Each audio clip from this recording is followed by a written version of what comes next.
നമസ്കാരം.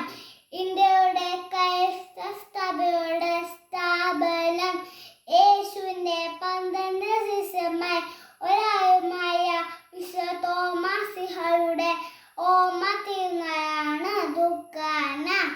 ഇന്ത്യത്തെ ആദ്യത്തെ അപ്പോസ്തലനാണ് വിശുദ്ധ തോമാശ്ലീഹ.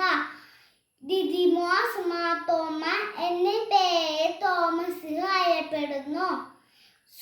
തോമ എന്ന സ്ലാങ് വാക്കിന്റെ അർത്ഥം ഇരട്ട എന്നാണ്.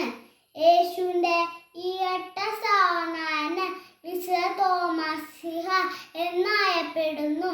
ശ്ലീഹ എന്ന സ്ലാങ് വാക്കിന്റെ അർത്ഥം ഐക്യപ്പെട്ട എന്നാണ്. ഈ ഭാഗമണി വിശ്വാസത്തിന്റെ വിത്തുപാകിയ വിശുദ്ധ തോമാശ്ലീഹയോട് ഞാൻ കടപ്പെട്ടിരിക്കുന്നു. എല്ലാവർക്കും ദുഃഖാന ആശംസകൾ നേരുന്നു.